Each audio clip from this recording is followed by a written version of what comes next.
Lord be with you. And with your spirit. Proclamation from the Holy Gospel according to Matthew. Glory to you, O Lord.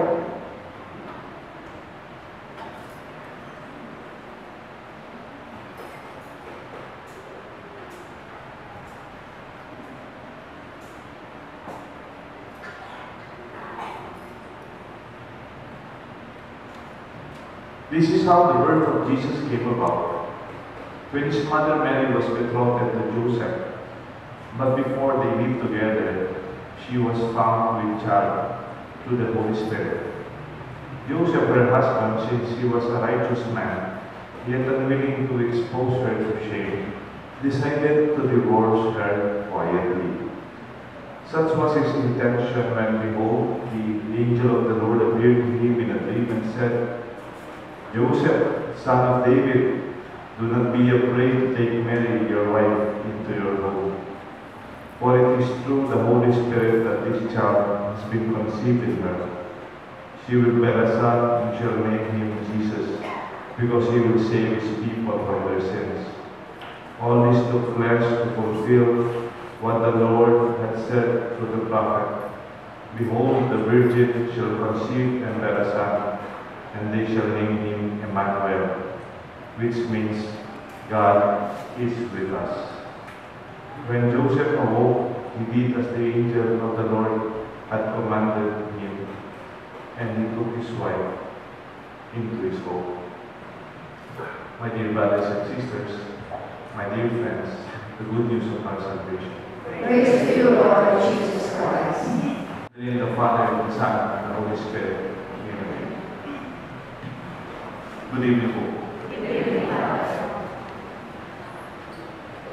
Kanina pong umaga, meron pong gathering of children dito sa parokya. Yung mga sa congregations, talaga sa may feeling. At tinatanong ko yung mga bata, meron ba kayong panaginip? Meron ba kayong panaginip? Maraming po yung mga bata. Expect po namin 60 students to 70. Dumating po more than 120. Kaya yung preparation po namin ng hotdog at saka spaghetti. medyo na-stress talaga. And nagtatas na kami yung mga bata. Masaya yung interaction. Opo, meron po ako napanaginip. Ano napanaginip mo? Clouds. Ikaw, ano napanaginip mo? Batman, Superman po ako. Lumilipad po ako. Yan naman sa akin napanaginip mo. Multo. Mamumot yun. Other than yung panaginip na gano'n, napakatay lang ba yung panaginip yun? Sa kakatanong ko po, siguro, nag-iba yung direksyon ng kwentuhan namin. Biglang may nagsabing, gusto ko pong maging doktor, sabi ni Andrea, sa bata. Gusto ko pong maging nurse, sabi sa babae. Gusto ko pong maging teacher. Gusto ko pong maging police. Dalawa yung gusto ko mag-police. Gusto ko pong maging sundalo. Meron isang bata, pangalan niya, Leo, L-E-O. Gusto ko pong maging kamukha mo, sabi ko. Gusto mo maging kamukha mo? Gusto mo rin maging pogi, sabi ko. Hindi po, sabi ko. Gusto ko maging pare, sabi ko. Akala ko, gusto mo maging kamukha mo. But that's good, sabi ko, ilang taon ka na? 9 years old, kinumpute ko. O, after some years, pag magpali ka na, magre-retire na ako. Maraming ka pa rin na ako. Sabi ko, sige, magpali ka. You know, with that conversation with the children, dun sa feeding program, at saka dun po sa catechesis program, at mga special children program, I realized there are two kinds of dreams.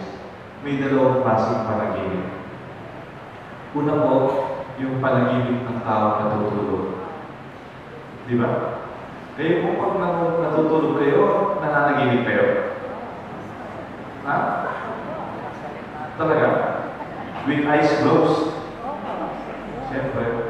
Ano po yung panaginip ng mga natutulog? Usually, irrational, di ba? Yung walang logic. Yung hindi magkakadugtong-dugtong. Kahit yung mga lugar, you cannot find some kind of a pattern. Ano ba po? It is not consistent. Usually they are senseless, meaningless. They are also easily forgotten. Ako, pag nananaginip mo, wala na. Pag medyo maganda yung panaginip mo, medyo may gising ka, gusto mo, itutuloy mo.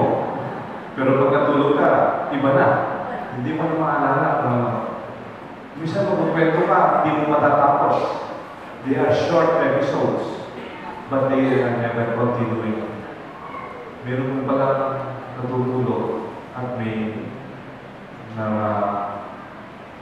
panaginip. That is very normal. Pero may kalawang klaseng panaginip. Ang tawag po dito, panaginip mga taong gising. Panaginip ng mga taong gising. Hindi po daydreaming ito. Hindi po. Hindi rin po ako paano style ng security guard namin sa seminaryo.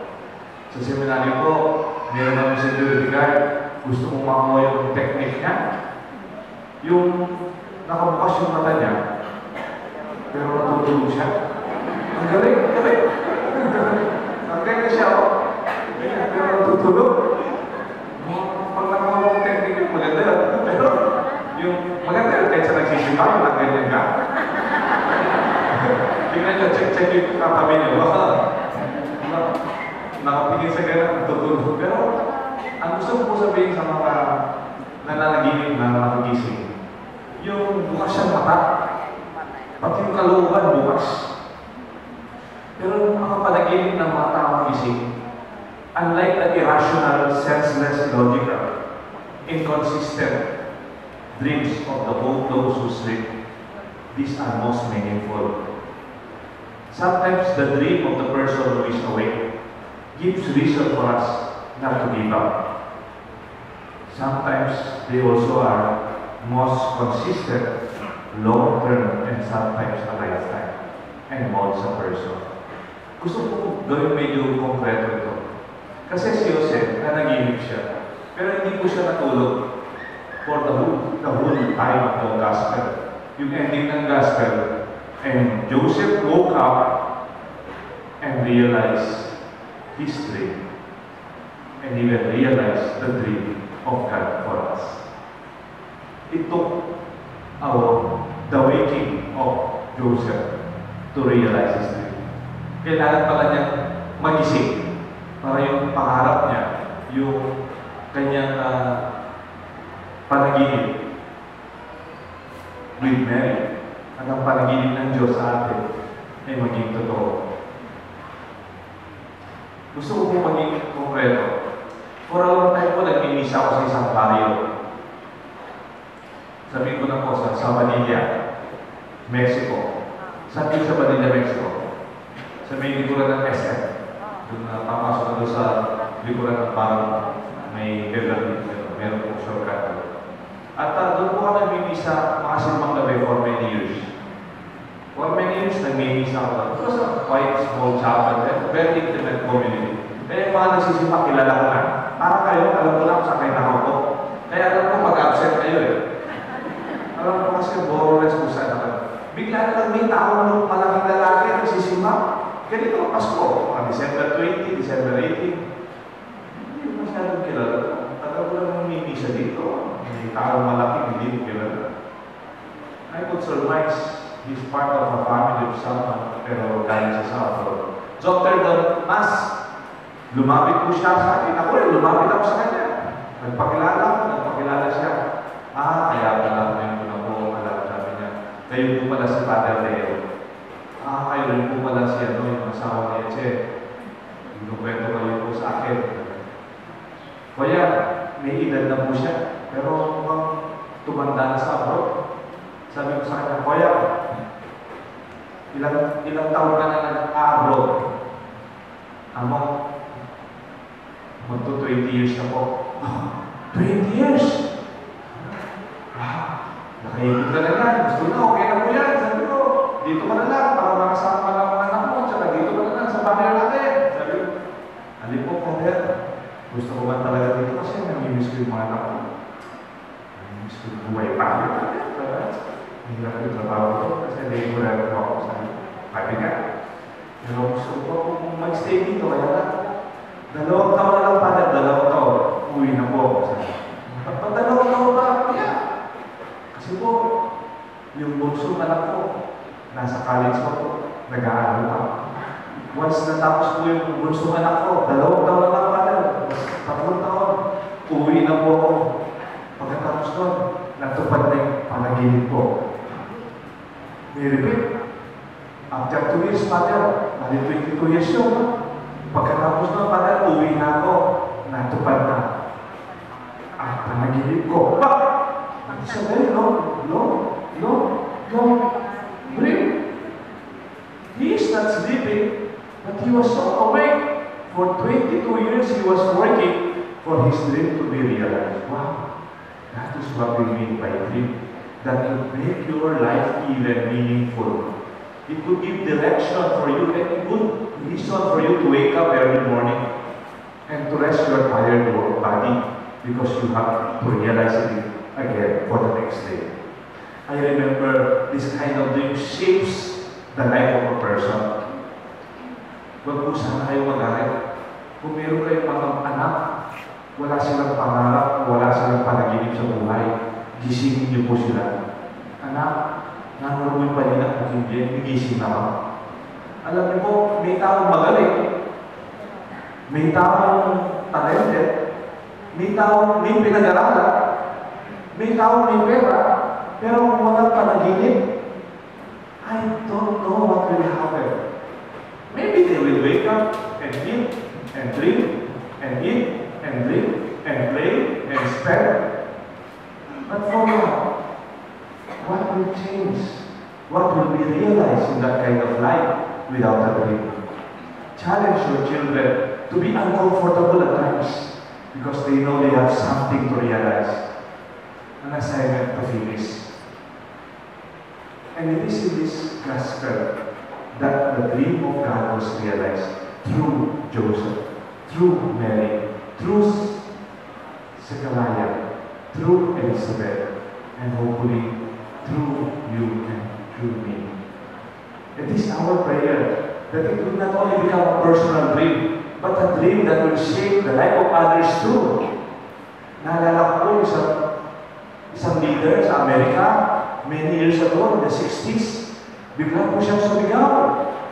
And that line will never forget. And after some time, now, during our times, it is already being realized. Sad, we did not see it happen. Sabi po niya, I have a dream! And that dream is being followed not by himself, but for a nation that realized it. Ano po si pangalan niya? Martin Rivera, I guess nga po yun. Martin Luther King Jr. We realize that his dream is not a personal dream, hindi lang akin lang to, but it is a dream that made him into a leader. I think many of the people who go to St. Jude, they could have dreams that could mold and improve the lives of other people. I believe that the young here in St. Jude, if you have dreams, make it big, aim high, so that you can also embrace your dream with others. Usually, mga panganay, maganda po sa panganay, when they dream, sinasama nila yung mga younger brothers and sisters nila. May kilala ko, Father ako, panganay, hindi ako unang natapos. Sabi ko, bakit hindi po kayo unang matapos? Bubagsak-bagsak po kayo sa grade niyo, mahina kayo sa bagay. Hindi, Father, hindi po ako agad natapos. Kasi po, panaginip ko, matapos sa pag-aaral ng mga kapatid ko. Nag-working student ko, one subject at a time. Kaya po, nung natapos na lahat ng mga kapatid ko, nagpag-graduate na rin ako. And that dream is not a personal dream, but a dream given for others. And the dream becomes more meaningful. And you have to be awake, fully awake to realize it. Not inconsistent, not even with your eyes closed, but consistent and even that shapes our life and our future. Kung minsan kasi nalulungkot ako ng ibang tao kung may panaginip, ang ginagawa nilang direction, yung panaginip nilang natutulog, they depend on that. You know, we have no future with those dreams when we are. Do not interpret too much your dreams when you are sleeping. Minsan, nakikinig ko ako sa mga sari-sari store, may nagkwentuhan. Brad, pare, hindi pa naginip ako kagabi. Maraming ahas, ang daming ahas. Ang daming ahas. Sabi na sa akin, pare, ocho. Pero bakit? Yung ahas, hindi naman gumagano eh. Biglang lumiko ng left turn, pumunta sa kaliwa. Pare, Shetty. Ayaw na yun. Off yan ng Shetty. And then they put their money into that dream. Huwag po kayong magalit. Huwag po kayong tumaya sa panaginip ng natutulog. They are inconsistent and senseless and meaningless. Tumaya po kayo sa pangarap nyo sa mga anak nyo. Kasi tayanin nyo sa panaginip nyo may as-as, 7, 8. Ibilin nyo na lang po ng pandesal sa anak nyo. Ibilin nyo po ng crayola sa anak nyo. Bilin po niyang paper, pencil sa anak nyo. At sasabihin ko sa inyo, yung pangarap na yun, sigurado tatama. But not immediately, but in the long run. And that is our prayer for everyone. Joseph woke up to realize his dream with Mary. Only realizing later on, he was also realizing the dream of God for all of us. Let us stay awake as we await for the fulfillment of the dream of God for us as we work together. May God bless us all, the Father, the Son, and the Holy Spirit. Amen.